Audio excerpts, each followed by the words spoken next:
Hello and welcome back to the Morning Skate Podcast. I am your host, DJ Mitchell, here with Matt Moody to go over the Tuesday Barn Bash. 50,000. Smackarooni's the first place. That's 50,000 more dollars than anyone has in their account right now at this current moment. Matt, how was your weekend? How was your Monday? Fine, I guess. Hockey's not been my friend, but I had a good golf weekend. So, yeah, it's one of those weekends where you didn't end up down money, you just broke even, and I guess these days that's a epic win. So, yeah, just trying to tread water. DraftKings completely blessed us with this 50K to first contest. I don't understand. I know, DJ, you're really dialed into the NBA and you'll probably be maxing the Millie Maker, but there's a $3,333 NBA Millie Maker tomorrow. And DK's like, you know what would go perfect with that contest? The largest off night NHL contest in months. There's been no satellites in the lobby for this contest. I'm extremely interested to see what the hell happens. Does it overlay by 50 spots? Like, I feel like anything's possible. But hey, they posted it. I'm excited about it. So yeah, we will get into it. Yep. All right, our favorite stoner is here. Good to see you again, DGen Stoner. We're always happy to have everyone in the chat.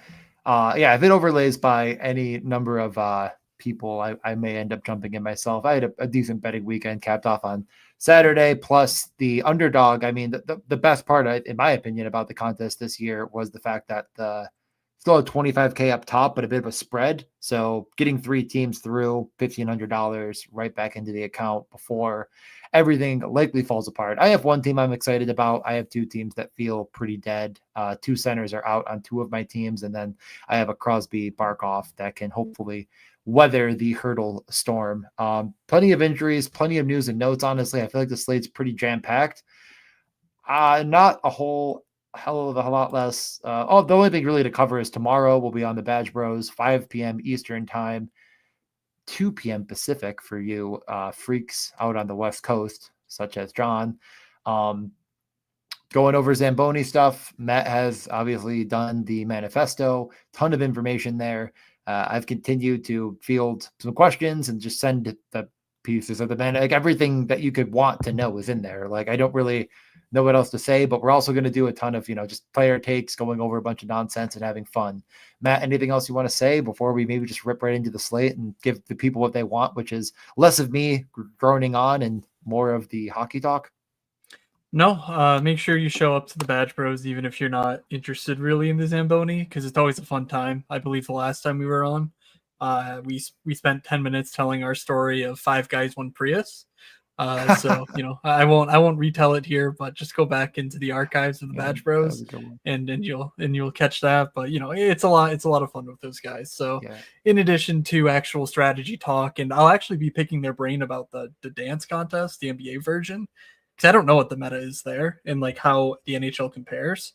So if you're like a multi-sport draft league, especially, that should be your appointment viewing tomorrow. But yeah, let's talk about the DFS slate before things go on for too long. Yeah. My Wi-Fi will be better tomorrow. I'm moving all my setup into the living room and connecting right to the hard drive. So won't be having the hiccup. I don't understand. It's been so good for so long. And then the past couple podcasts have been a nightmare, but we'll get into it.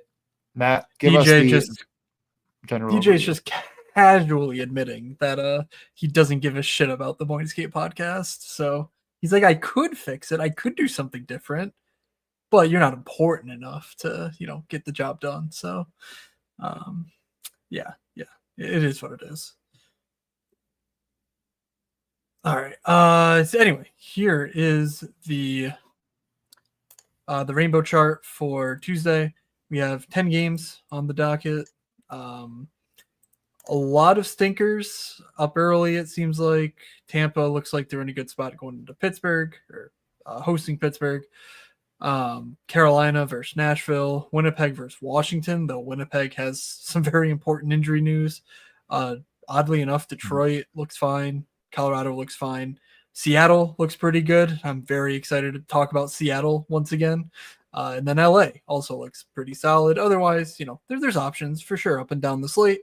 But that's just a quick summary of what the rainbow chart has to say. So starting things off with Ottawa and Buffalo. The revenge of the century. Dylan Cousins returns to town. A wanted man, going to be booed mercilessly. DJ, does Dylan Cousins rise to the occasion in a way that he never did with the Buffalo Sabres?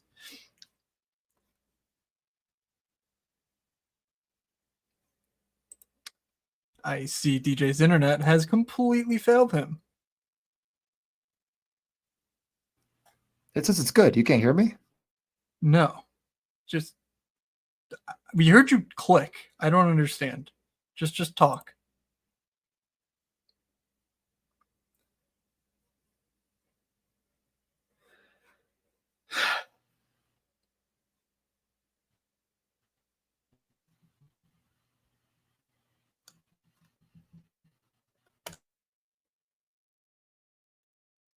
Is he trolling? I could see his face and he wasn't even trying to speak. I don't understand this person. Ugh. All right, well, on the Ottawa side, Brady, Stutzla, Zetterland, Perron, Cousins, Batherson, Greg, Pinto, Claude Giroux.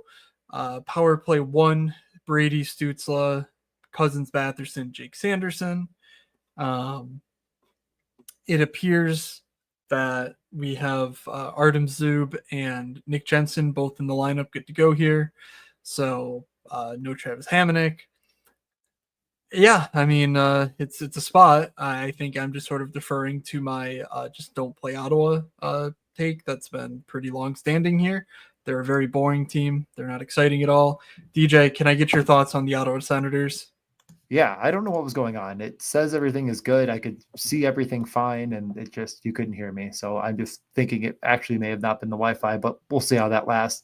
No, this game doesn't look that good. I don't see a ton of volume. I think Ottawa is fairly priced, but I just find it really, really hard to imagine them winning a slate and Jake Sanderson not being involved. So I think if you're playing them, I just would jam him in. I think we said it last time we talked about Ottawa, but I don't love this game from a shot perspective. I think that Ottawa too will see some semblance of ownership. It's not the biggest slate in the world. I don't think there's a ton of clear and obvious spots.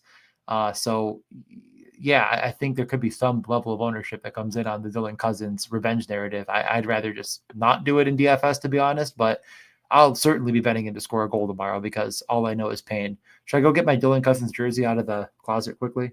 Oh boy. Wow, that is something. Go for it. The Cousins Batherson pairing is $10,000, so that is that's noteworthy.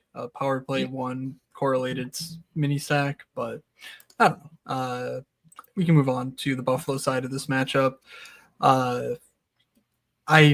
So they won in Winnipeg. I don't recall the exact scenario as far as the guys not in the lineup, basically, but Benson, Tage, Tuck, Peterka, McLeod, Jack Quinn. By the way, Ryan McLeod, 4-point night, just best player in the Buffalo Sabres. I called it from day one. Greenway, Krebs, Sucker, DJ. Please give me my flowers. You can have all your flowers. I mean, yeah, like it was always I don't know. I feel like I slightly overreacted to the trade when it happened and thought about it and looked into things and kind of realized like, isn't this kind of what I want? I'm getting what I want now, and I'm mad about it because I like a prospect. And isn't that what I tell people not to do? He's very good. I think this the problem I have with this game is that I truly think both teams are good.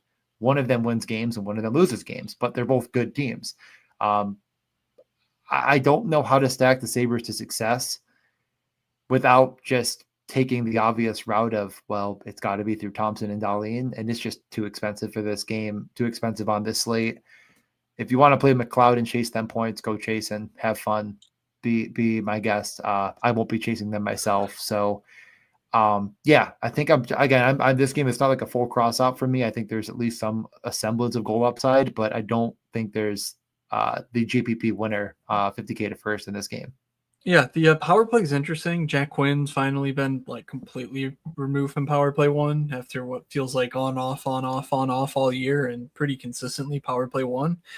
He's been horrendous.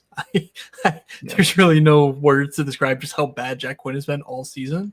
But Tage, Tuck, Paterka, Zucker, and Darlene is actually their best power play one unit that you can assemble, and they're all together here. So that's interesting. Obviously, there's really no stacks there, but Tage Tuck, it's 13.5K, so there's dumber things to do. I think it's very similar to Brady and Stutzla, and I'm guessing it'll be lower owned. Yeah, we're expecting, I believe, no Greenway, who got banged up in that game. Okay. I don't know if I don't believe it's confirmed yet. I'm pretty sure they kind of alluded to like he's definitely day to day and not much more, but I'd be a little bit surprised if he goes. It's possible Yuri Kulik then I would draw in for him. I believe he's been sick. I don't think he's hurt. I promise that's not how you spell it. There you go. Yeah, just stuff to keep an eye on. And like, is there any ancillary pieces around this game that I want to get exposure to anyways? No. So I'm good to just move on. I'm just saying like, hey, there could be a couple more minutes out there for, if you're saying like, screw it, dog, I'm playing the top line in Buffalo. I don't think Zach Benson's stupid, because I do think there's enough run to go for him. And like, he's talented. And like, I guess my point is, if you're just like, DJ, you're an idiot, Buffalo's actually in a really good spot. Look at my math. Okay. I don't think you're dumb for going all the way with like a Zach Benson, or if you're playing McLeod, like Jack Quinn has been brutal, but he's going to play minutes. Like at this point, the season's over. He played 17 minutes last game. He was on the second power play. He's 3,300. He can score goals. Like, you know what I'm saying? Like if you're playing McLeod and you're like, oh yeah, I'm chasing points and this is actually really cheap. Like, I don't know. Quinn's probably scoring one of them. You'd hope. Yeah. I mean, the full line stack is 13.9. Second line in Ottawa is 14.2. So, you're kind of getting two power play guys in Ottawa. Like, the Ottawa one is better. Yeah, I agree. I'm just, I don't know. I guess my point is, I'd like to talk about the Sabres and get mad. So let's move on to teams that don't make me as mad, and that is Philadelphia and Toronto. we are not getting one of those teams up next. Yes, Philadelphia. Oh, boy. I've never been mad about any coaching decisions there. Now, anyways, Philly looks like they're rolling out based on their game in Chicago, which they lost 7-4. So you want to talk about two teams that love to keep consistent lineups? For whatever it's worth, the I think most of the damage is on the PK, or I guess the power play.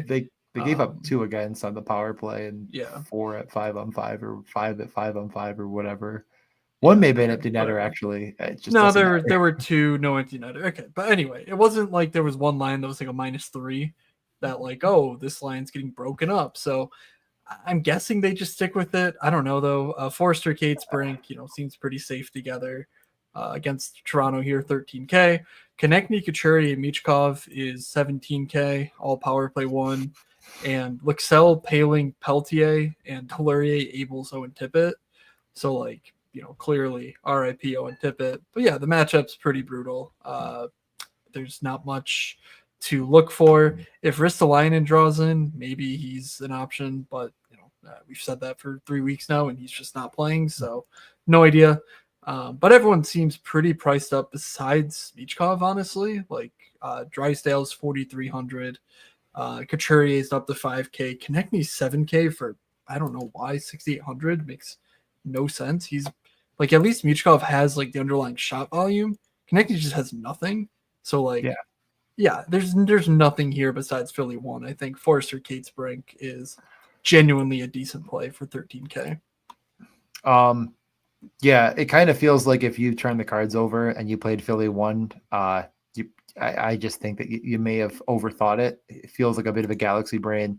Like the price is right, but is it the best way to build on this slate? Is probably the way I'm looking at it.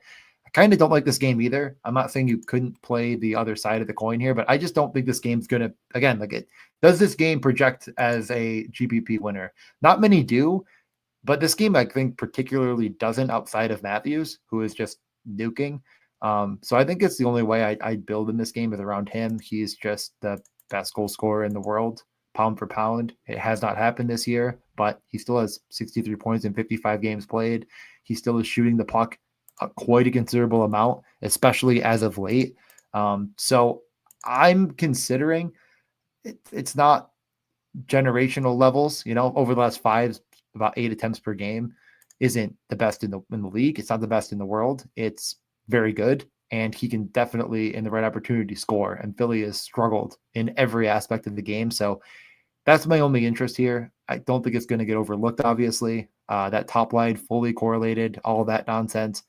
Nye's up to 6K. It's a tough pill to swallow, which I wonder if it keeps a little bit off of it. But what do you think here? Yeah, he's been a bit better. I mean, you look at his rolling expected fantasy points and 10 games, 9.7 per game. It's not great, especially for 6K, but it's better than it has been over the last little while. So I guess he is shooting a bit more. He's been consistently on the power play 1, which certainly helps. So I don't hate the idea of full stacking it. I sort of I cede the floor to the idea that this game just kind of sucks and Toronto 3 is kind of interesting, but Domi Robertson instead of McMahon, they get Scott Lawton.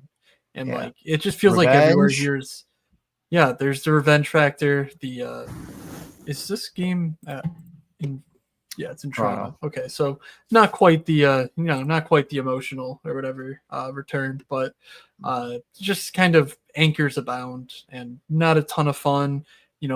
I also like stacks where, you get a nice defenseman paired with it and you feel good about a 4 or 5 man. That's not the case here. There's no defenseman on the Toronto side that feels like a good stacking partner. They all have been really poor. They all feel a little overpriced. So if you want to play Matthews, go for it. But there's certainly a lot of ways to spend up on the slate that will be competing with Austin Matthews here. Yeah. Not my favorite, but I do think you always have to consider Matthews. And if you're building a lineup and finding these correlations, and you could even one-off him, I don't think that's wrong. Just because the power play could be lethal, and maybe Marner doesn't get there at his price, or Giants doesn't either. But yeah, game looks bad. Both games look bad from a pace perspective. I very much agree. We get to the next game, if you're ready, in Pittsburgh and Tampa, where I think there's, Pittsburgh's been a team that I've just been continuously wanting to stack against. Not saying I do it every time, but I've wanted to. They're giving up a good bit of volume against. Their goaltending has been good as of late. Tristan Jarry looks like what Tristan Jarry is, which is a slightly to around league average goaltender, getting a little bit better results than maybe he deserves, but that'll happen for league average to slightly above league average goaltending. Whether it's him or Nedeljkovic, I don't really care. That's not really the point. The point is that most of this Pittsburgh team is AHL quality outside of really the top line plus a couple guys on the second. I think there's reason to believe Tampa is in, both lines are in a really good spot to generate quite a bit of offense. And in reality, even that top line in Pittsburgh gives up a lot defensively. So everything about it screams Tampa. I don't see how you're getting to Pittsburgh 1 personally, but they've been good enough that you have to consider them. So I'm wondering if you're going to try to convince me in any capacity to play Pittsburgh 1, because I don't think I'm doing it, but the price is kind of right. Yeah, no, it's fine. I'm not going to try and convince you to play Pittsburgh 1 for sure, but it's a 6.5 total. The Lightning are monster favorites, so the other side of the game will be the primary option. But it makes sense. This line's been really good. Gino's back on the top power play, so that second line, Connor Duer's been awesome since he got to Pittsburgh. I have no idea where this came from, but he's been productive. He's been shooting. Gino has been pretty good, and obviously him and Tomasino are a pretty good pairing. So you're talking 12.4K for at least now you get 2 guys on the power play 2 plus Gino back on the power play 1. So, RIP to Kevin Hayes, but that runs over. The Lizotte, Achari, Kapanen line will steal minutes, but, not a crazy amount. So I actually think I prefer Pittsburgh 2 to Pittsburgh 1. But it's really only as, a 2-man stack or something like that, where you're just sort of like, yeah, I need something cheapish, maybe in a game stack, something like that, where you're not like over investing in Pittsburgh necessarily, but you're using the values to sort of create other options up your lineup. So, any interest in Matt Grzelcyk, 3,200 power play 1 defenseman? No, zero. All right. Just not. Tampa's a really odd situation. Just that obviously they're just capable of doing whatever any night. But last game, heading into Vegas, they went 11-7. They lost. They didn't really scramble things, but it was hard to tell because there was just the third period was all special teams pretty much. But it seemed like the 1-5-on-5 shift they got, it remained Hagel, Cirelli, Kucherov. At 5-on-4, they kept Bjorkstrand on the top power play though, so Kucherov was not with Hagel, Cirelli on either, on the power play. But Kucherov plays all two minutes of most power plays, and Hagel, Cirelli will be out there with him.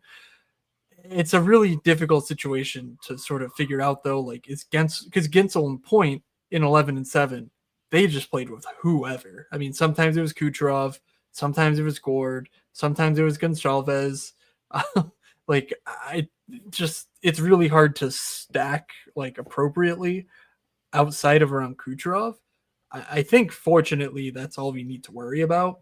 But given the team total, given the matchup, like you're not going to be surprised, I think, to see Tampa stacks of all sorts and all shapes and sizes being jammed in with optimizers. So is there one particular angle to Tampa that you prefer over the rest? God, honestly, I think it's like put on your big boy pants, just play Kucherov, Gensel, Point, or now I think that's what I do here. Like Points and Gensel are both, essentially 7K.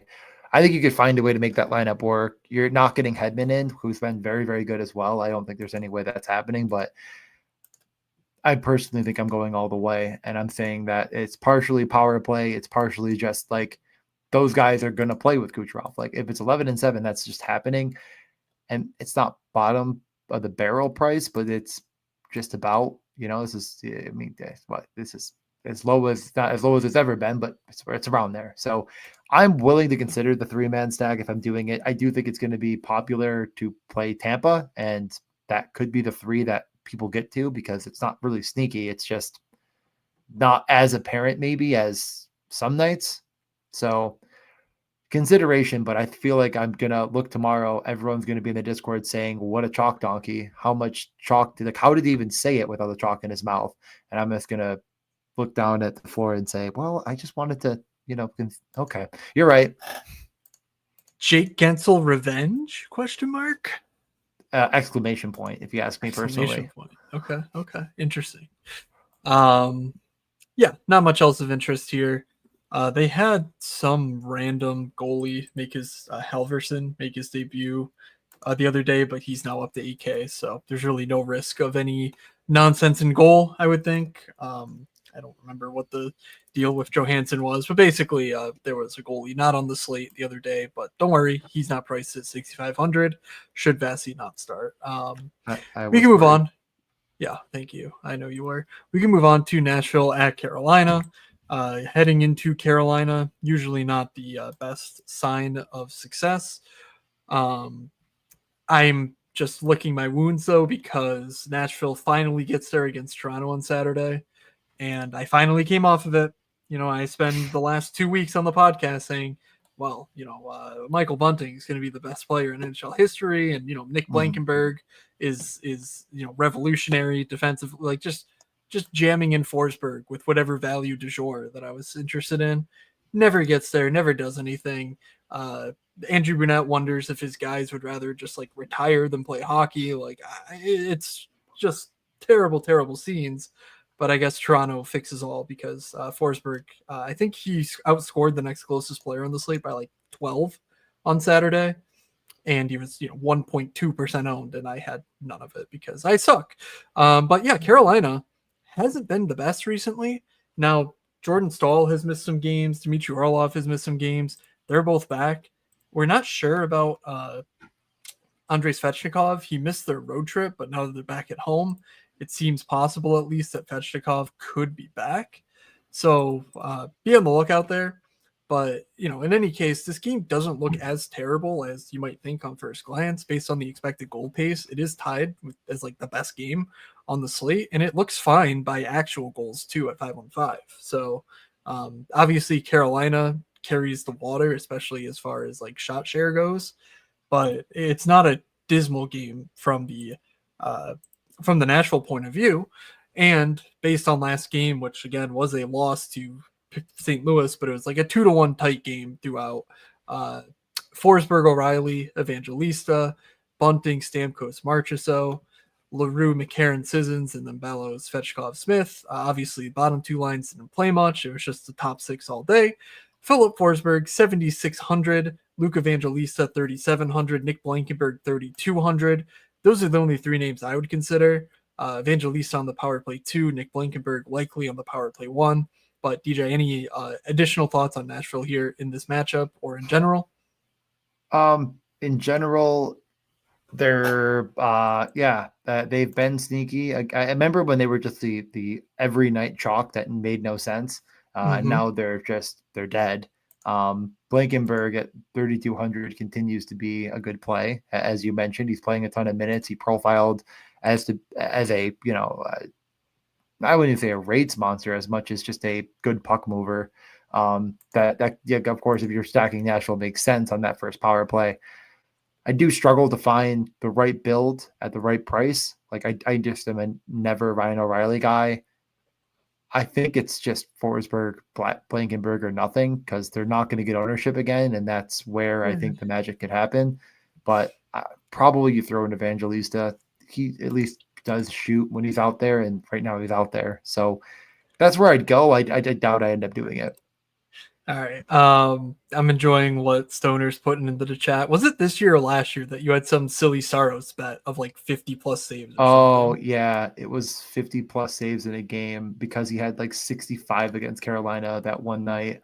And I just said, like, this Nashville team's going to give up a lot of shots, and they're good, not that bad. And that was last year when they weren't. Okay. And then this year, I did not do that again or even look for it because I don't know. I'm just a donkey. I'm sure if it was there, we would have found it. So it just sprung to mind given what you said. That one time he had 60 something saves. He's 6,900 against the Carolina team. That Jarvis, Aho, Blake, of course, pretty good. Taylor Hall's been a resurgent, but playing of the best. Kotkaniemi and Roslovic, Martinuk, Stahl, Stankoven. Like I said, Jordan Stahl returned to the lineup, so maybe not quite as much a weakness down the lineup as before. And then of course Jost, Jankowski, Robinson. I didn't get Jankowski's numbers because I forgot to add him in particular, but just imagine that the greatest goal scorer to ever live, because that's what he is now in Carolina. So I believe defensively he's on 17 goal per minute pace right now based on everything I've looked at. I think my favorite part is people they're like, holy crap, this guy must be good. I'm like, he doesn't play. I don't know what's happening. He just scores every time he's out there, but he's never out there. I don't get it. But it's very cool. Anyways, back to you in the studio. Yeah. Defensively, they're back to normal. Slavin, Burns, Orlov, Chatfield, and Gostisbehere, Sean Walker. Obviously, Shane Gostisbehere, 4,200 top power play. Goes nicely with Jarvis, Aho, and Blake. That top line is 19.4K in a home matchup against Nashville. I think I found a pretty significant source of ownership here. So don't be surprised about that. But Taylor Hall has been legitimately revitalized in Carolina. Not only the actual on-ice production where he paces the entire team, including Seth Jarvis, and obviously Aho, he's a good bit higher than Aho, just ahead of Jarvis over the last 10. It's being done sustainably too. He's shooting, he's getting primary assists. The power play sort of runs through him at this juncture. And again, if Svechnikov returns, maybe that shifts. But we saw Svechnikov, not even playing on on the top power play before he got hurt. So I would be surprised to see it change. So 5,200 for Taylor Hall in this matchup does feel pretty solid. But yeah, anything else to add on Carolina? Yeah, I mean, I think Carolina feels like the play that's going to come in way higher owned than you might think. Like that Carolina one perfectly correlated, and you can tack on Hull for like nothing, not literally, but like in the grand scheme of things. So I'm probably going to fade it out of respect to my mental well-being. I don't really love the play, but I do understand making it. It makes sense. I just think it makes too much sense. All right. Stoner in the chat asks if we will be posting a link to the podcast we're going to be on tomorrow. Obviously, the Zamboni that is already posted on YouTube, so I will share the link in the comments here. But obviously, we'll also tweet it out when Badge Bros tweets something. But if you go to that and just subscribe to the Badge Bros, you'll get notified when they go live. Or again, it's just called the Badge Bros. I don't think you can copy paste from the bar, so maybe you can. I don't know, whatever. But yeah, Badge Bros on YouTube is where to find that, and hopefully you will enjoy it. All right, moving on to Montreal and St. Louis. I don't have. I have a horse in this race, basically. Like at this point, we're in full on like just give me that blue 7-1 bet across the finish line. So but they continue to string together incredible performances defensively. Dylan Holloway, third star of the week in the NHL. Like, I mean, this thing is getting kind of crazy here. So it's been one hell of a ride from January when I placed it, but Montreal is basically St. Louis East right now. Like they are stringing together night after night, like this unbelievable performance. I would argue it's a little bit more goaltender driven than St. Louis, where it's been very, expected goals dominant and whatnot. But Montreal has been getting, pretty good scoring from their main guys. Slafkovsky in particular has been very solid. So what is your read on this game? Because I know for weeks we sort of said, St. Louis games aren't that interesting. But, Dylan Holloway looked at us and said, hey, why don't you shut the hell up? And then meanwhile, of course, this Montreal side has very concentrated scoring. Probably the field's looking away from it. So, like, what is your general sense of this matchup? Oh, God, I feel like I maybe it's just stuck in my head, but again, it's just there's something about when things go a complete different direction than the public believes that stick with me more. And the fact that everybody was just like St. Louis could never make the playoffs because this defense is atrocious to start the year. And I was like, yeah, like it's not good. That is the wart here. Like it looks like that's the wart, but like, is it that bad? And the fact they've been as good as they've been, it just sticks in my head. It just makes it hard to want to sack against them. And maybe it's just me over analyzing that shift, right? Like that's just how a lot of our brains work. When like there's something that happens way above or below expectation, it sticks with us more.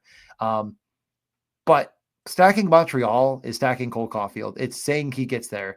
And when Patrick Laine is in the lineup, he does take a hit. I still think at the price of Caulfield, Suzuki, and Slafkovsky, it's very much in play. I don't think I'm going to have it. I definitely get it. The game looks okay, but you're really hoping that Laine is not involved on the power play as much as they want him to be, that maybe St. Louis takes him away and Caulfield does. I mean, like he's 6,300. He's not free. Like he needs to do. He needs to be the rate shooter. Like, I mean, Colorado, yeah, he had 6 shots. He's just as likely to have a one-shot game where Laine is the guy in the power play. He doesn't really, create offense the way you might want him to, especially without the power play running through him for shooting. So I'm a little bit hesitant. Yeah, I mean, I think we've talked about this on, like I've said this exact phrase, but you could also play Suzuki, Slafkovsky, and then just play Laine, say 1,500 off of Caulfield. Like Caulfield's not a 0, but he's certainly not like miles above, Laine. He's not. I would certainly prefer Slafkovsky over Caulfield at this juncture. Over the last 5, like all of which have Patrick Laine. I believe Laine missed some of the 10-game sample we're talking about. Slafkovsky's up at 13 expected, and Caulfield's down at like 9.9. Still solid, but not like, Slafkovsky's just taking off once again in the second half of the year. So that's my main area of interest. Obviously, Lane Hudson, if you're stacking, is fine. You're talking, you probably need, 2 assists and a couple shots or blocks to get up to like that 13 range at 4,500. So I'm not overly interested in that, but he does have upside, undoubtedly has upside. And yeah, I don't see much else. I'm not chasing Gallagher or Dvorak. Um, they've been solid, but again, St. Louis is not a team I want to be too loose about. Like they're just really solid up and down the lineup, defensively, in net. Like just it's all been better under Montgomery. So anything else on the Montreal side? No, I mean, that sums it up pretty well. Like Cole Caulfield, I just looked, his 5.4 attempts per game on the season over the last 5, 4.8. Like this is not the player I thought he'd be, and he's weirdly been better in fantasy than I thought he'd probably I was jamming the over 30 goals and thinking like I'm smarter than everybody else, and that made me look smart, but he didn't get there the way I thought he would. You know what I mean? Like he's been much more efficient and not as much volume. Like if you're gonna bet on that against St. Louis, I don't know. It's fine, but like I don't think that this is a team I actually want to be targeting as much as maybe at the beginning of the year I may have thought we would. So on the other side of the coin, I'm okay with targeting Montreal as I've always been. I still think they're a little bit weaker up and down the lineup. I just tend to always go the Holloway, Shen, Kyrou route. I'm not afraid to go back to it here. Let's talk about the top 6, and then B, I mean, they get Dvorsky, a prospect I was really, really high on coming into the draft. He got a point in this first game, looked to get run.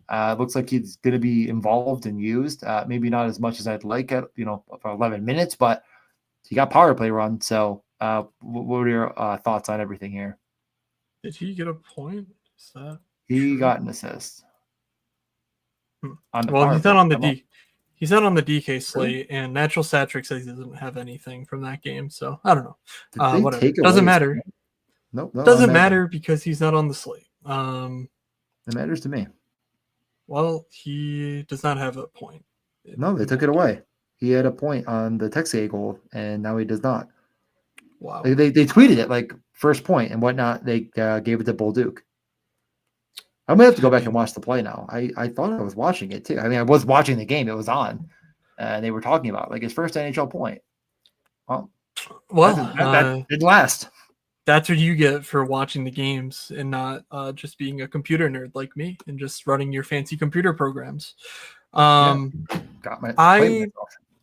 I tried to look into Buchnevich as well, but given this was a back-to-back for St. Louis over the weekend, they did not practice today. So no word on him, but he's a possibility, for this, and that would obviously slide Bolduc back down the lineup. I don't know if it means Dvorsky sticks in the lineup or not. Like, I think that's more to do with Sundqvist's availability, and I have no idea what his situation is. So doesn't matter. I don't think so, because the top 6 is all that matters in St. Louis. And so if Buchnevich misses, Thomas, Neighbors, and Bolduc is interesting. That line's 15K. Robert Thomas is obviously really, really freaking good. But the main attraction is going to be Holloway, Shen, and Kyrou, who are 17K. And like I said, Holloway, coming off NHL Star of the Week, I think in 3 games he has 2 goals and six assists. Just an awesome week for him. And Jordan Kyrou has, I think, 4 multi-point games in his last 5. Is that possibly true? Oh, no, okay. He's on a 5-game point streak, 6-game point streak now, with 11 points in that time frame. So, like, you're talking about 2 guys firing at the highest of levels right now. They're both shooty players. You can get a shot bonus from both of them without too much of, you don't need to stretch the truth too far for that to be the case. So I really like Holloway, Kyrou. I would play around with game stacks of this game, in all honesty, because I think the pricing works. You can get elite one-offs elsewhere on the slate as well. So anything else you want to add to the St. Louis conversation? No, it's the Holloway line or nothing. I really like. I mean, I will say, to be fair, I would be okay with just throwing in Robert Thomas playing the 4-man. I know it's both center spots, but he is very much gonna I'm not saying that. Without Buchnevich, I mean, he really just took the whole power play run. He had 3 assists. He didn't have a shot on goal, of course, but like he certainly helps get them to where they need to go if they're going to get to where they're going. So I'm just looking at Oscar Sundqvist because I can't get it out of my brain. I think he was an actual scratch and not hurt. So I guess it's Dvorsky time. So whatever, doesn't affect us because they're not on the slate. But maybe if just check the books, make sure he's not listed at like 8-1 to score a goal or whatever. Because this dude's awesome. Kick and play player. basically. All right, Vegas at Minnesota. Back to back. Yes, a back-to-back Minnesota team. The news of Sunday night was the likely loss of Tomas Hertl. Estimates range anywhere from a week or two to missing the rest of the season. So not the best news for the Golden Knights. This matchup, of course, against Minnesota, not the best per the rainbow chart. The 5-on-5 goal scoring is just non-existent. Especially on the side of the Wild, but Minnesota's just been one of these lock it down teams all year, so shouldn't be real surprise there. But that sort of breaks up what has been a scorching hot power play in Vegas, and also a pretty solid second line in Dorofeyev, Hertl, and Saad. Based on what we saw at a quick glance in that game on the power play, I think William Karlsson just slides into that Hertl role.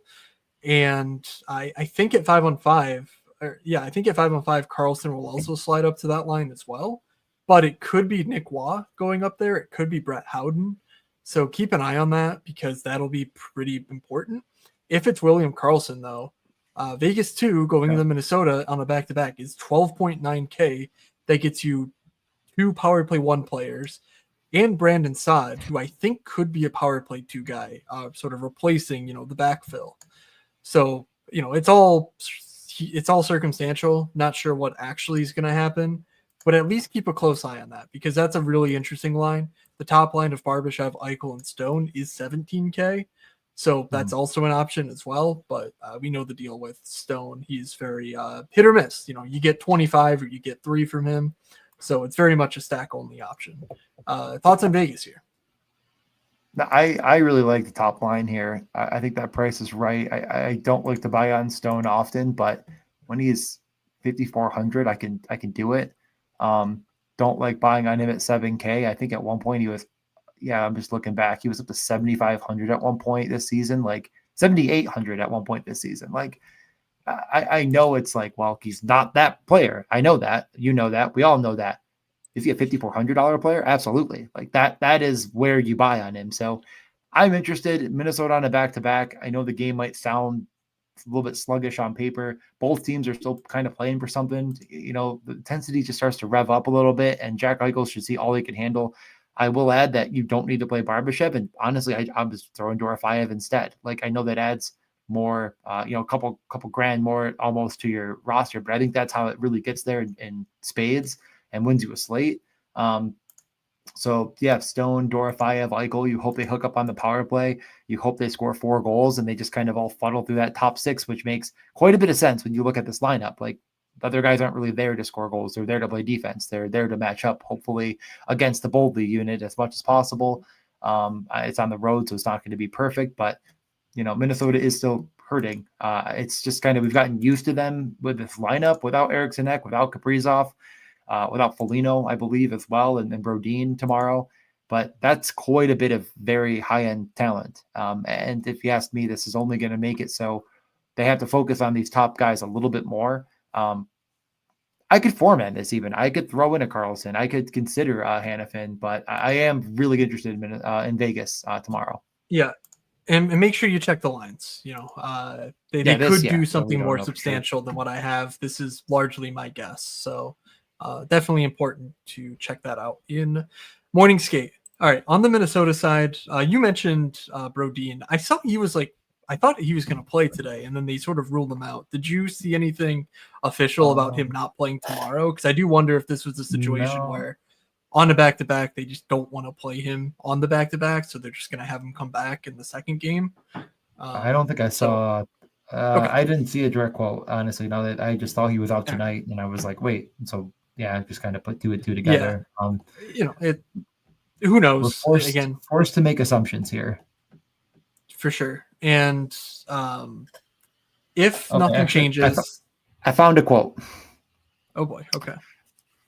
We're trying to be really cognizant of a player being off for a long time with the type of injury he had, making sure we're putting him in a situation where he can come back and play at a high level.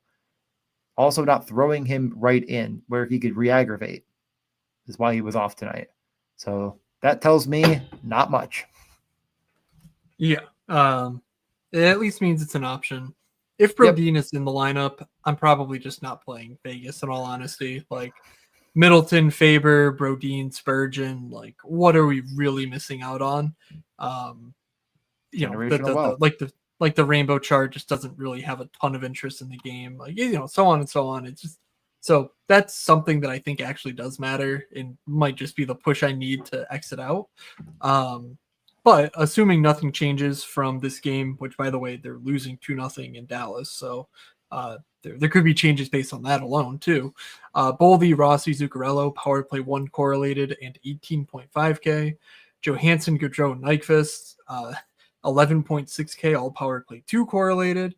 Third line, Hines, Rosa, Hartman, Tranian, and Hartman is power play 1 instead of Hines, Rosa. So Ryan Hartman has been surprisingly efficient and, well, not effective, not necessarily efficient in turning expecteds into actual fantasy points.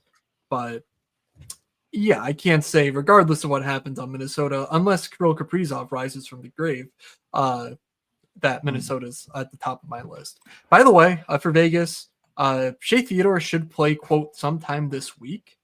I don't believe that means Tuesday, though. But keep an eye out. Just keep an eye out. Shea Theodore season could be back sooner. Yeah, there was what was the quote about that? I thought it was like very, very eminent. Now that you say that, I forgot. I retweeted something about it. Is he's with the club? Yeah, he's with the team. So that's right. Yeah, I was okay. I was just checking if there's anything more. It wasn't anything more. Yeah, he's with the club. He's an option on this trip, this 3-game trip. Cool. And today, McCrimmon, when talking on some Vegas podcast, said that he's gonna play on this week. Which if he's gonna play this week, they probably would have just said tomorrow. So I don't know. Whatever. There's 3 days after this until their next game in Chicago, so that feels like when Shea Theodore will be back. In my book, if I had to place a wager, Shea Theodore returns Friday night in Chicago, but who knows? We'll see. Let's move on to Washington against Winnipeg. We'll get to Washington quickly, but on Winnipeg, pretty significant news in the game against the Sabres. Gabe Vilardi hurt week to week. Seems like it's putting the playoffs in jeopardy for him. Really, really shitty injury for timing and whatnot for what has been a pretty magical season for Winnipeg to this point. So while the matchup for them looks pretty good against Washington, do you consider that they are dealing with pretty significant injuries with both Neil Pionk and Vilardi now out of the lineup? Pionk, I'm not sure on his timeline, but it requires Luke Shen to be in the top 4. So, pretty meaningful if you had to ask me. They're going Connor, Scheifele, and Iafallo, top line and top power play. They're going a second line of Appleton, Lowry, and Nick Ehlers. So a change there in the lineup. Nino, Nemesnikov, and Perfetti is all power play 2 correlated. And then, of course, fourth line, Tanev, Barron, Kupari, or Gustafsson. Who knows who draws in for the injured Vilardi. So basically, Alex Iafallo vaults up to line 1, power play 1. We've seen this before. I believe he had a 4-assist night last season one time when this happened. So DJ, thoughts on Alex Iafallo at 3,100 against the Capitals? Oh my God. I mean, I'm not going to do it, but I hear the point that you're making. Yeah, he's on the top power play in that front. He's not Gabe Vilardi in that respect at all, but it's an option if you're stacking Connor and Scheifele. Certainly not a great matchup either way. I mean, but I feel like there's dumber things out there than playing this game. I will say that with some level of confidence. Like, it's not like it's actually a bad game. It's just that both teams are really good, which doesn't, mean that you can play. Like my opinion on this game is I would love to find something that makes me feel good inside. Unfortunately, I feel like I'm coming up blank on the Winnipeg side of the house, other than maybe Ehlers, question mark. Yeah, I mean, the minutes for Ehlers don't matter. So when you're talking about a line of Adam Lowry and Mason Appleton, like 6K for those two, is that all that different from Niederreiter and Nemestikov? I don't know. I probably am just paying 17.6K for Connor Scheifele Iafallo, if anything, because 12K, Winnipeg 2 doesn't really do it for me in this matchup, especially because I would think Lowry. Yeah, I'm not sure who gets the matchup minutes now against Ovi and friends, but I'm also not sure it matters because the real matchup is just Connor Hellebuck and net, and so will they beat him? Who knows? Let's get back to the Washington side, though, because I just wanted to provide that context and noting that this Winnipeg team is very different than the one that they were a couple days ago because of that injury and because of the line changes. So Washington looks to be rolling out Protas, Strome, and Ovi. McMichael, Dubois, Tom Wilson back as the second line. And then, of course, Radisheller and Mangiapane, Duhaime, Dowd, Bavillier. Jacob Chikrin is a question mark for this game. He got sliced in the hand, or in the arm, I guess, on Sunday or Saturday, whenever the last game was. And he finished the game, but he didn't practice. And I think he was officially deemed a game time decision. Doesn't bode incredibly well for him, especially what does Washington have to play for here? Like, why are they going to risk him, getting an infection or something? I don't know. It seems like we're at the possibility of Chikrin missing. So I guess one, does that matter to you at all? And two, any interest in the Capitals on the road in Winnipeg here? Maybe more than most. God, the Capitals are just so hard to stack, and again, like this game looks good. It's just so hard to pick a side and be like, this is comfortable, which is what you probably should be doing on this slate. Is just getting uncomfortable and trying to make something. Like, you just play Ovi though, right? I mean, like, don't overthink it. It's probably the answer here. You just play Ovi and Ehlers and move on. It is like maybe the way I'm looking at this. I guess without Chikrin, it would probably be just stupid not to play John Carlson, who's just going to see more minutes and has already looked really, really good at 4,500 at least for his price. Maybe you play those three. Maybe you throw in Kyle Connor. It's probably too expensive. It's just, I like this game. I like some players. It's hard to find a good correlation. It's really either side of this feels a little bit like, well, they're playing a good team, but that's going to keep a lot of people off. Yeah. There's injuries on both sides. Could open it up a little bit. I really honestly, give me the answers. What's the answer to the test?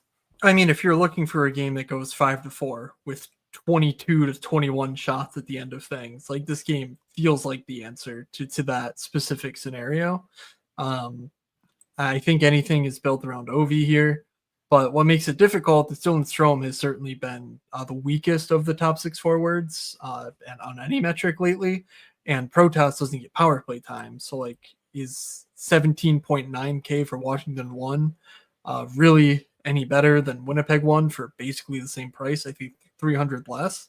I would argue no. And so while McMichael is back, that line, these players have all been really benefiting from insane percentages, shooting percentage wise. So, like, I would just go Winnipeg 1 here. I think that's just the answer. Iafallo maybe doesn't get like insane amounts of ownership because it's a matchup against Washington. But I could see going there. I'm likely not going to it myself, but we'll see. I want to get a good gauge of ownership here because Kyle Connor sub 8K is interesting. It's not nothing. Let me ask you the last question here on this game. I think that matters. Is there anything on Washington if Chikrin's out that makes you think, maybe that defenseman actually at that price? Like, no, it would be Rasmus Sandin, I think, getting power play run. And yeah, we have enough sample on him to know that he's, not going to shoot much. So yeah, I don't like. Yeah, I don't think there's anything there. I think John Carlson would be the guy, like you already mentioned. Like, he gets more minutes and just do that. Okay. Yeah, 3 games So left, but can 3 games you? I'm excited. Oh, Yeah. sorry. Do you want to talk Can you about Dylan Steinberg? confirm? Yes, that the Stoner says Winnipeg's not giving DJ those form feels. Is that true, DJ? Is Well, Winnipeg cold? it's notoriously cold and without national parks. So Okay. it also isn't giving me much nature either. As Ilya Brizgalov said, yes. Yes. Yes, Yes. yes, yes. Nailed it. No Bears. So yeah, we have 3 games left. I like all 3 of them a pretty good bit as well. I think there's a pretty good nightcap after your 9 p.m. start time. All of them are at least of note. Detroit's on a back-to-back against Colorado. Every time I see Detroit versus Colorado, I get excited, just like it's 2003 again or something when I was a kid watching hockey and like those were the 2 teams. They're not really the 2 teams anymore. One of them is good. But I do think this is at least an interesting game from the Colorado side. And I wonder how many people will also see it that way, that Colorado's in an incredibly good spot. We'll start with Detroit, though. I mean, it's Detroit 2 or nothing, power play 1 or nothing. Are you playing Detroit power play 1?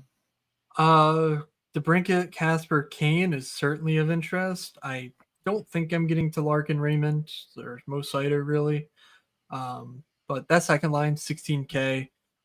Marco Casper is just a dude. I think he scored again tonight while we're recording. So like he's just wherever he goes, the offense is really solid. And DeBrincat, unsurprisingly, has been an unbelievable rock star since Casper joined his line. 14.4 expected points per game for DeBrincat, 12 actuals, 12 expected for Kane, 14.4 actual for Kane. So like, these 2 guys are just playing awesome. Like I said, the line is 16.3K. Like they're just, I think, a really solid option. And yes, a tough spot on a back-to-back. I just don't want to play Larkin, Raymond when they're alongside freaking Rasmussen. Like I don't. Again, we saw it with Casper. Yeah. It was really good. Why not just play the dudes who get to play with Casper and have been really good? Yeah. Michael Rasmussen, otherwise known as the worst Alex Iafallo on this slate. No, thank you. The Jack Quinn of Alex Iafallos. Boldest take you've had, but the right take, nevertheless. We go over to the team that everyone actually is here to talk about. I'm going to start by saying, no. One Simone other Edmondson. thing. Sure. Yeah, no Eric Gustafson means that Edmondson gets power play time now. It's 4,100, so you're probably not clicking on it on a main slate. But for you late slate people, I think that's actually a pretty reasonable option. He's just, he's a really good player. And I think with more offensive role, he could blossom into something more than he has been so far. So just wanted to throw that one out there. All right, Colorado, hit me with it. Yeah, I mean, the question that we're all going to be asking ourselves is, you know what? Let's not even ask ourselves this question. Let's ask DraftKingsSportsbook.com. Matt, which games on this slate are 6.5? Well, I looked. It was Tampa, Tampa, Pittsburgh, and Detroit, Colorado, right? And Ottawa, Buffalo, as well. Well, so cool. My question is Tampa going to be the chalk or Colorado going to be the chalk? Are they going to split the chalk? Is playing Colorado sneaky? Why don't you tell me what you think? The problem is I think it is, and it's not going to be. That's the problem I'm having. Is like, I feel like there's enough, people that will just go to Toronto. There's enough. I think Tampa's going to be the chalk, and I think that what was the other team I mentioned? I do think Ottawa will get some ownership because of that applied team total. But man, do people overlook the Colorado Avalanche? And I think the implied total is gonna really hurt it. But I could foresee myself jamming the 4-man Makar plus the McKinnon, Nuchushkin, Drouin. That situation is also like that, and Vegas. I feel like are the answers to my puzzle tomorrow. Or that's not really how that puzzles work, but yeah, I mean, okay. So my take on it is that Tampa is in a less certain situation, so it's going to depend a lot on what we get in the morning. I don't think anything we get in pregame warmups will impact anything. So if there's no morning skate, I honestly think that Colorado will be uber mega giga chalk. And that if we do get something in morning skate that, confirms a Yanni Gord in the top 6 or a Bjorkstrand in the top 6, then you're going to see it basically split between Tampa and Colorado. But because we're so certain that Jordan McKinnon and Chushkin will be the top line here, it is power play one entirely correlated for less than 20,000 in this matchup against a back-to-back Detroit team. Like, I think they're in the pole position for ownership. It's just a matter of whether Kucherov gets a friend that sort of helps pull that down into like I'll call it a 25 to 15 split versus like the 30 to 10. Maybe 30-15 and 25-20 is the proper deviation there. So basically, if you want to get different on Colorado, I posit to you Ross Colton. He's actually been awesome since the trade deadline, which to me in no small reason is because he actually gets real line mates to play with. Now he has Coyle and Kiviranta. The minutes aren't great, I grant you that, but I don't think you're winning a game, or you're winning on this slate where Colorado scores 3 goals and it's a McKinnon, 1 goal, 2 assists type deal. Like, I think you're winning with Colorado if they score 6 or 7. And that's where I would want to mix in, the Ross Coltons, the Arturi Lekkonens, the Martin Achas, who's on the power play, but line 2 with Nelson and Lekkonen. But I feel like Ross Colton is sort of that guy who you can just plug in and say, look, this is a bet on the game. This is a bet on the team. He's 3,300. He's not going to kill me if he gets, 6 DraftKings points, but he could absolutely get 19, 20, and I would not be totally surprised. So that's sort of my hey, you can play Colorado, but just add this one thing to an overstack, and there you go. Because he's at 9 expected fantasy points per game over his last 10, 7.5 actuals. That is at the level of Drouin, Brock Nelson, and Lekkonen, and he's just 3,300. So I'm in. I'm into that. Well, I disagree. I'm playing Colorado. Okay. No, I'm just kidding. No, I'm just kidding. I don't disagree. I think you're making good points. You're probably right. I will say that, man, I'm not leaving off Kale McCarr. This guy is really, really, really, really, really, really good and playing even better than that. And they are going to have a second and third pairing of defensemen that are basically not NHL quality players.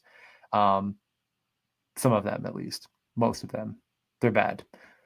We can move on to the final 2 games, though. I am down to talk about a game that I'm incredibly excited to talk about, and that is here we go. The Seattle Kraken versus the Calgary Flames in the matchup that looks good on both sides. Now, doesn't matter where we start, doesn't matter where we go. There's players on both sides I really want to play tomorrow in a Seattle Calgary game, a game that the sportsbooks are going to tell you shouldn't have a lot of goals. But I'm here to tell you it might, and if it does, everything's really cheap. And it looks like both teams are bad defensively, because they are bad defensively. Now, we're starting on Seattle, and we're saying to ourselves, top 6, Kakko, Beniers, Neiman, all power play 1 correlated. Line 2, Eberle, Wright, Schwartz. I mean, not all correlated. You're good. Line 3, McCann, Burakovsky, Tolvanen. Sounds like a real line. You're probably saying, where's Chandler Stevenson? Well, he's hurt. He's out. He's done. He's out. Get him out of here. I'm not happy that happened. I think he's probably a nice guy. But it gives my boy, and your boy too, Neiman, I think the opportunity to run. Keith Walken, he played 17 freaking minutes last game. He had 4 shots on goal. This is the guy that we've been waiting to see. This is the guy. This is the version of the guy that we've been waiting to see. You're burying the lead a little bit. You're burying the lead just a tad because we have a new Chandler Stevenson, and his name is Matty Beniers. Matty Beniers played 24 minutes in that game. 24? And so you're talking about there is a real top line now in Seattle that does not include Chandler Stevenson. That is all we need. That is all you need to tell me. And I'm like, okay, I'm listening. And then you tell me that Capo Kakko and Yanni Newman are a combined 11.3K alongside Beniers. And it's just like, holy hell, like, so if you're going to play Colorado or, or Toronto or Tampa, like, there you go. There's your, donkey stack of the night. But like, there it is. You'll never guess what that was the lineup I built before we started the show. Jesus. Oh my God. I literally built it. I was like, yo, this is unbelievable how easy it is to fit in. And I threw in Saros and then I had 4K on defense for a one-off. And I'm just like, you can do whatever the heck you want. Yeah. I solved the Rubik's Cube. DJ saw it through the Matrix, folks. Obvious nonsense aside, Shane Wright only played 15 minutes, McCann played 15 minutes, and John Hayden played 9 minutes. So even though there's no Chandler Stevenson, it really only helped Matty Beniers, which, isn't great for optionality purposes, but it is pretty great when you consider that Kakko, Beniers, Newman, and Eberle, Montour are the power play one. You could do something like a replace Kakko with an Eberle. You can do, Montour. And I'm guessing that'll help you lower your overlap of those Colorado, bullshit teams. So, like, does it get you all the way there? I'm not sure. You're probably still playing 2v2 roulette.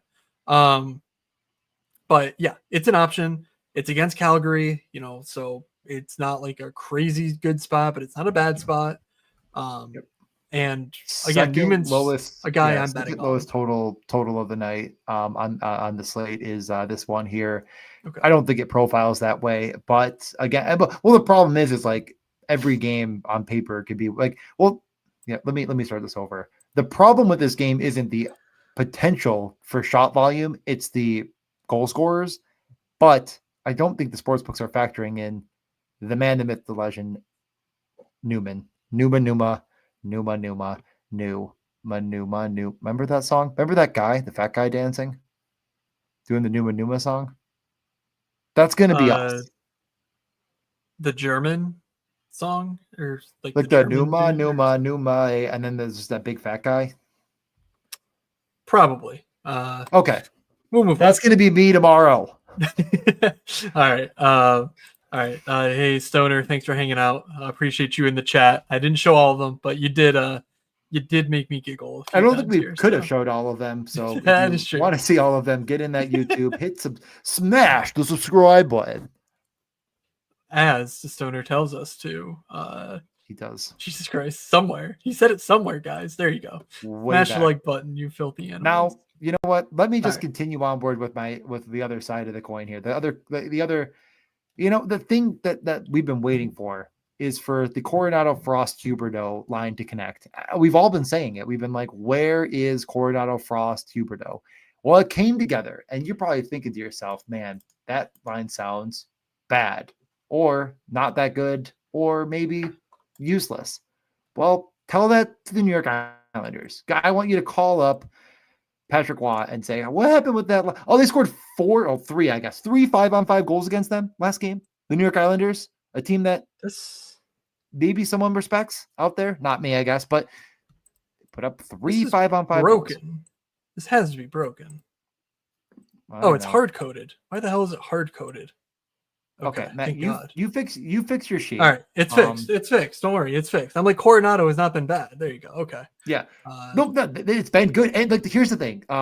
You know what? I'm not going to share my screen, but just go to HockeyViz and look. Like, the Flames are desperate. They are playing Huberdeau, Kadri, Frost, and Coronado, and I would throw in Zari so much right now. Like, in games they're trailing, especially. Like, I actually think there's a game stack here. There's a game stack here that you could put together. And I would not call you stupid. Throw a little bit of water on that. Oh, yeah, Backlund. Michael Backlund should be back for Calgary, which obviously adds another line that they will use. Yeah. And Sharon Govich comes out. Wow, do I look stupid?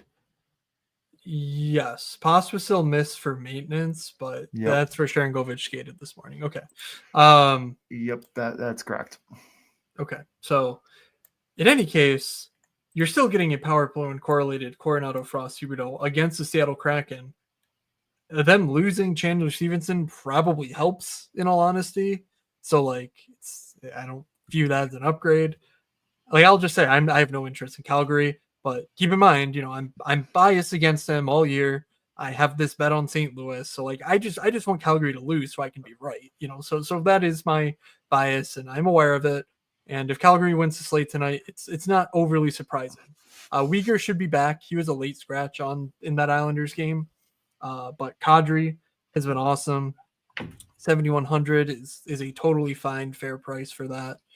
And you have reasonable prices elsewhere for these power play one guys as well. So it's a decent game. I much prefer Seattle personally. All right, go ahead. Let's say you build the game stack and you won off McKinnon Kucherov. Now what?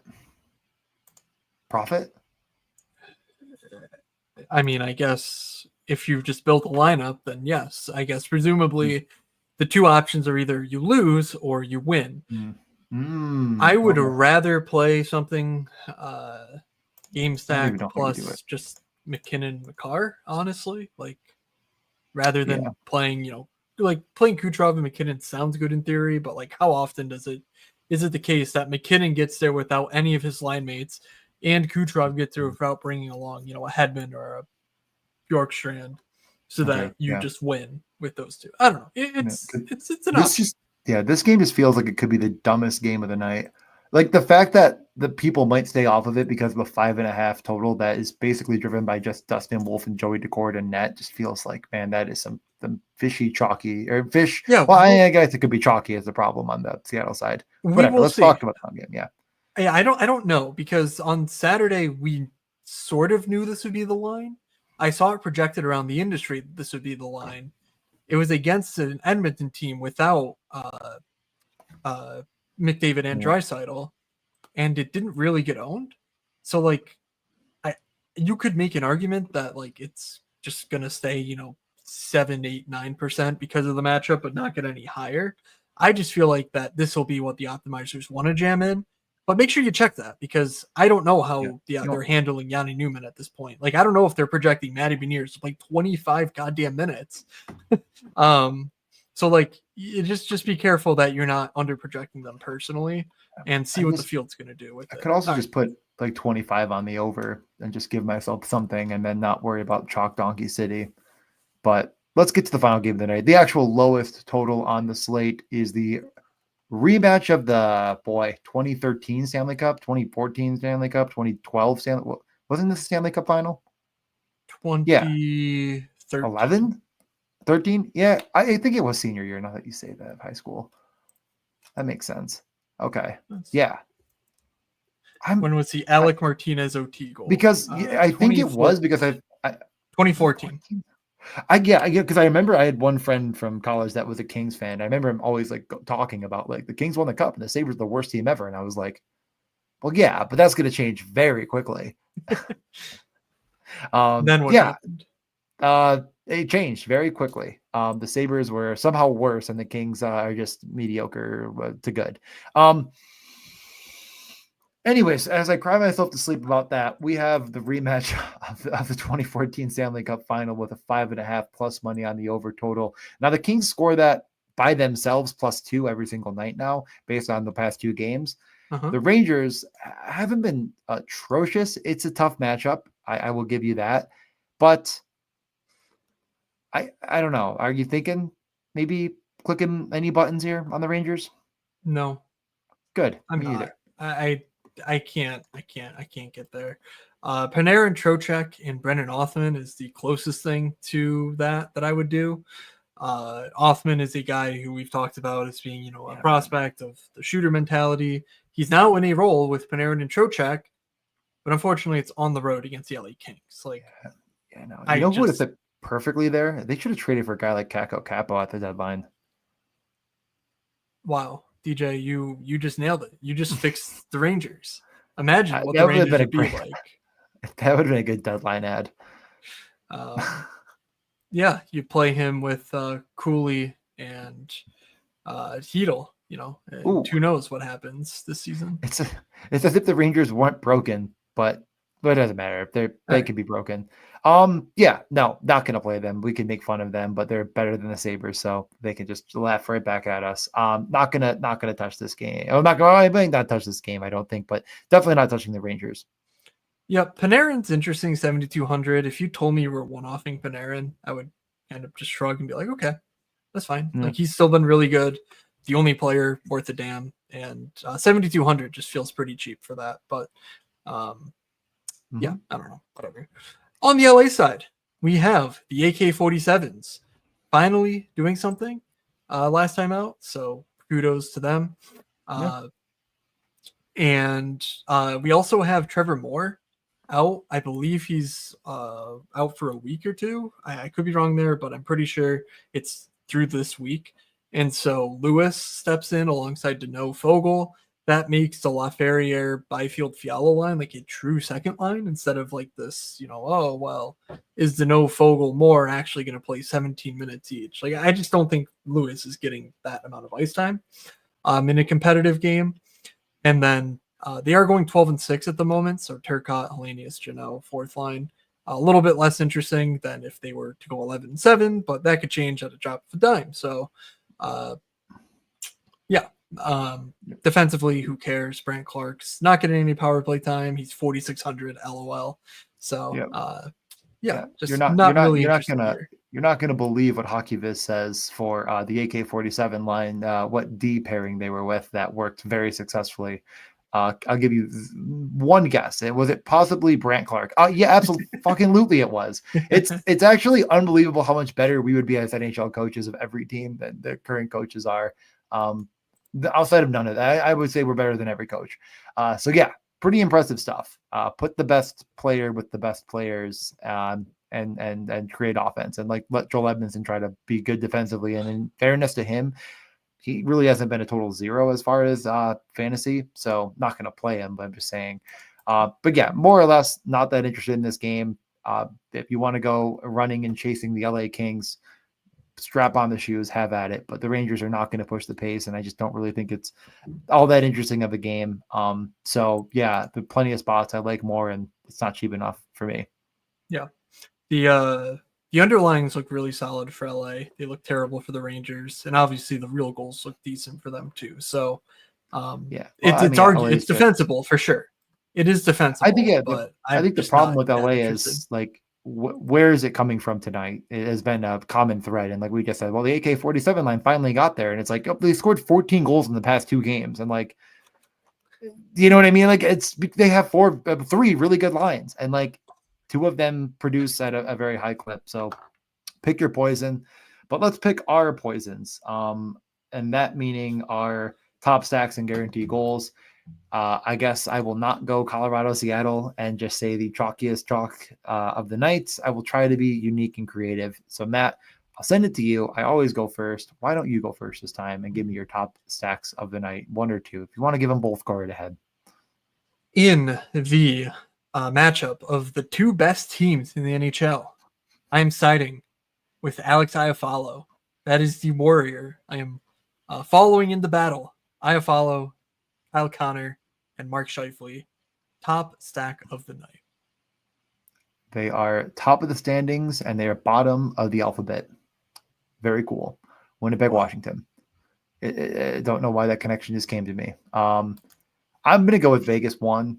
I honestly, I think after everything I've said all slate, I just keep going back and forth with wanting to eat every last morsel of chalk I could find in the classroom, and instead actually maybe picking I'm not going to say same projectable play, but like if you actually consider ownership and use the game theories and the leverage and the smart man stuff, I think Vegas is actually just as good, if not better, of a play.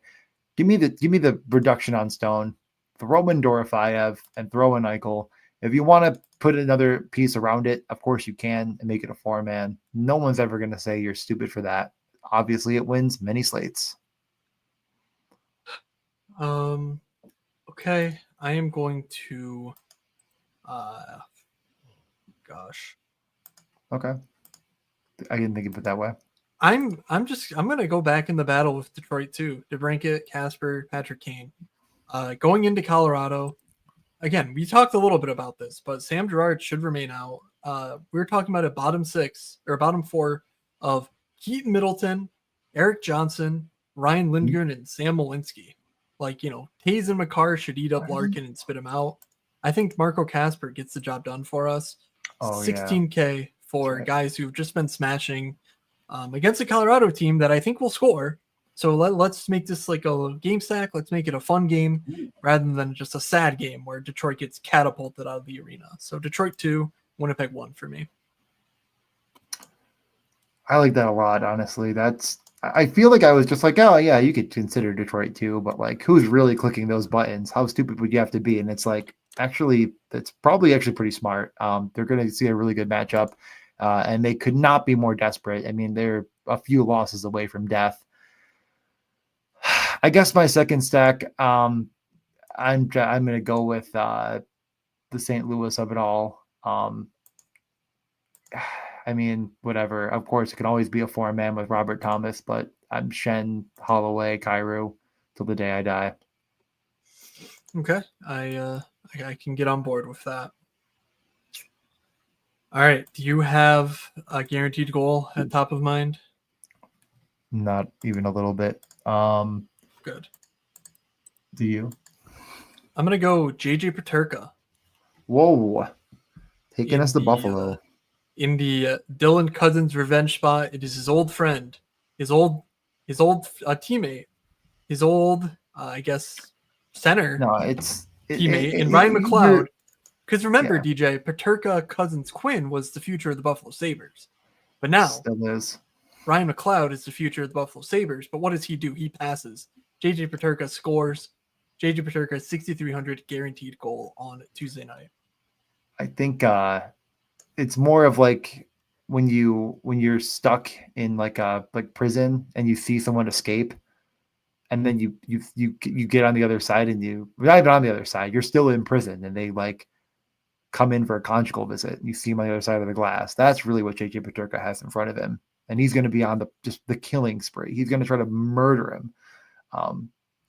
That's really what we're looking at here. As I continue to further go into insanity, I'm gonna leave this one up to you. I'm thinking either Point or Gensel. I'm gonna let you pick. I feel like the answer is Gensel, but I don't want it to sound like we're just picking narratives here. But actually, this is the podcast. We just pick narratives all day long. Well, I think it's Gensel. It's Jake Gensel. I mean, he's shooting more, Point's getting dangerous chances, but I think it's just like Gensel is actually shooting right now because he's playing so much, and like. Yeah, give me the Gensel revenge. We're talking about a guy over the last 10 who's averaging 13.3 actual fantasy points versus a guy averaging 7.8. So just take the guy who's been producing in Jake Gensel. If there's a tie to split, I don't think ownership's meaningfully different between the two.